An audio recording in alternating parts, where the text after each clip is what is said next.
చెప్పినటువంటి నినాదాన్ని అయ్యా కాంగ్రెస్ పార్టీ ఈయనకి ఇస్తే టికెట్ ఇస్తే ఓటమి చెందుతారని చెప్పి మండలాల నుంచి దాదాపు 200 మంది కార్యకర్తలు నాయకులు ఈ యొక్క నినాదాన్ని కాంగ్రెస్ పార్టీకి ప్రకటించాలంటే కాంగ్రెస్ పార్టీ నుంచి చిన్నారెడ్డి గారికి హఠావో కాంగ్రెస్ కు బచావ్ అని చెప్పి ఢిల్లీ నుంచి గాంధీ భవన్ కు వచ్చి గాంధీ భవన్ టు ఢిల్లీ వరకు మేము పోరాటం చేసినాం. ఏనాడు మాకు మేఘారెడ్డి గారు ఎవరో పరిచయం లేదు. మరి మేఘారెడ్డి గారు ఎవరికి డబ్బులు ఇచ్చిందో నీకు అర్థం కాదు. మరి ఎవరికి డబ్బులు ఇచ్చిందో చెప్పు పెట్టబెట్టు. ఇవాళ సోనియా గాంధీకి ఇచ్చినవా? ఎవరికి ఇచ్చిండు? ఇవాళ మా నాయకురాల్ని అవమానపరిచే విధంగా కేసీ వేణుగోపాల్ గారిని, రాష్ట్ర ముఖ్యమంత్రి గారిని, మరి ఖర్గే గారిని, వీళ్ళందరినీ అవమానించినావు. కాంగ్రెస్ పార్టీ తల్లిపాలు తగి రొమ్మును గుద్దినావు.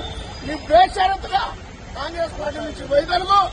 కాంగ్రెస్ పార్టీ వనపల్లి నియోజకవర్గం దినదిన అభివృద్ధి జరుగుతుంది. ఇలా మాట్లాడుతున్నావు, సిగ్గుండాలే. అభివృద్ధి జరగలేదు నియోజకవర్గం అని చెప్పి